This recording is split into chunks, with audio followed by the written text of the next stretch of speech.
it's a pleasure for me to debate with someone who quite literally is a Christian. In other words, he's a Bible-believing, takes it all, as it were, I hope he wouldn't mind my saying, literally. Because I very often find in debates with the religious that, as I did at a Templeton event, which some of your students came to recently, I was debating a Catholic Monsignor. Well, you saw, he wouldn't really stick up for his faith at all. Right.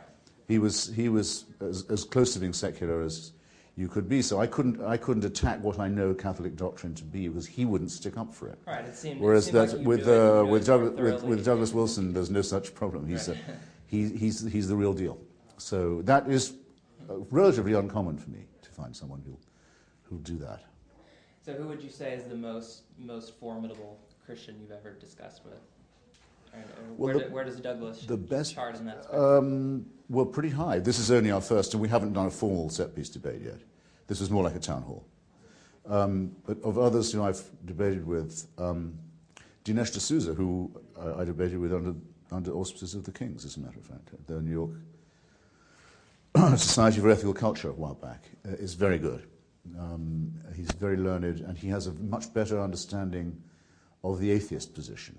He could, I'm sure, if he was asked to do it for a wager, he could probably make an atheist speech that would persuade you. About that, I'm not so sure with Douglas Wilson, that he understands what my position is. I actually got some indication today that he doesn't, but believe me, as we travel around over the next couple of days, he bloody well is going to find out what my position is. Just to sort of revisit that question, that morality question, it's obviously, to the Christian audience, it's something that it really sticks with them, that they yes. have to have an answer on, and you seem like a little bit more okay with saying, well, it's okay if we aren't sure about that, or if we're... It doesn't seem like it's as crucial a definition to you. Is that correct? Or the fact that our species, and not only our species, but by the way, because other animals manifest it too, does demonstrate concern for others above and beyond ourselves. But that's commonly thought to be what morality consists of, is caring about other people or other creatures. Other creatures do it, and we do too. There is no mystery about this, in my view. It is not a gift from God. To call it that is to make an uninteresting claim. What does that prove if it's true? It would seem to me to have the implication that there's no need to strive for morality, since it comes, as it were, free from paradise. Well, I don't think it does. So, but if you take my materialist explanation for its origins, then there's nothing left unexplained. That would explain all what otherwise are ridiculous inconsistencies. How come that we're made in the image of God, but we're only partly moral? Okay, that's a mystery for you. It's a pain you've invented for yourselves that you could do without. You can just forget it. You don't have to worry about that anymore. It's a pointless, sterile proposition. And I'll turn more to more current events topics we didn't really get to talk about. You've written a lot about both candidates and we're almost at the end of this interminable ordeal. Mm-hmm.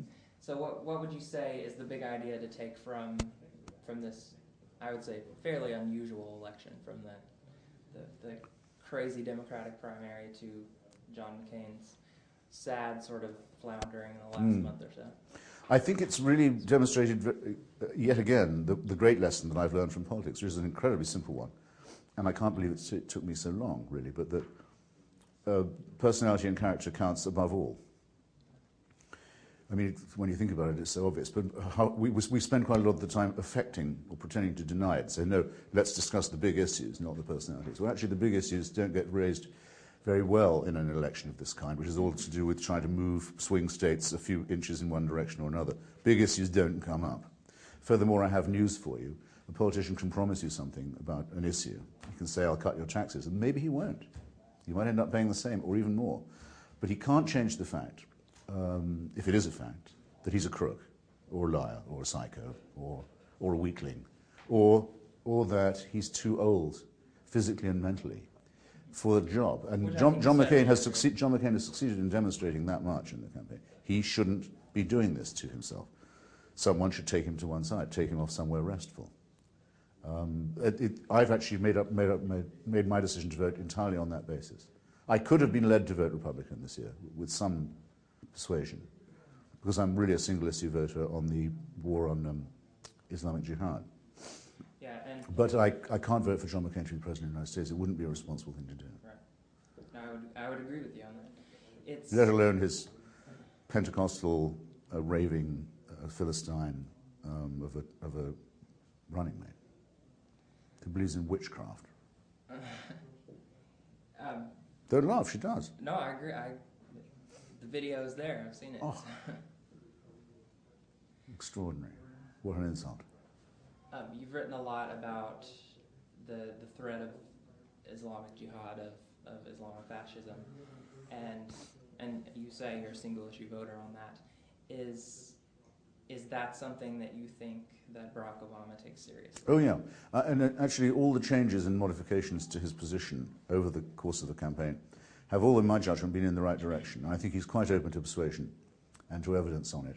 The problem is that it isn't, I was about to say innate again, it isn't second nature to him to instantly decide, okay, this is an enemy that we can't walk around or walk away from. He can be led to believe and shown that that is true, but I would have thought I would be more happy with someone who didn't need to be told these things. However, to say of someone that they could be educated is a great compliment. Whereas I think with McCain, it would be very difficult to persuade him he's wrong on anything. And he would, I'm sure he does take that, you would say, he does take that seriously and would respond strongly, but what you would say his... Well, I also am afraid, I'm quite honestly afraid now that he might react erratically. Yeah. I really think his capacity has been severely diminished. And as I was reading something yesterday on, someone discovered an old interview of him saying, this was not his redistribution interview, but another one where he talked about how he attended socialist rallies and was friends with Marxist professors, and that sort of sent around. I haven't seen that. My conservative friends as a scare story. As someone who's come from that, has formerly been a Marxist, how concerned would you be about that? Is that something? I know that world of around the University of Chicago in Hyde Park. I know quite a lot of the people who are denizens of it. They're pretty milk and water Marxists, I must say. And Bill Ayers is a sort of extinct volcano. And there's something about Obama that makes me sure, and I think most of the rest of the electorate pretty sure too, that he doesn't have a secret communist agenda. It's not on. Exactly. It is very interesting, though.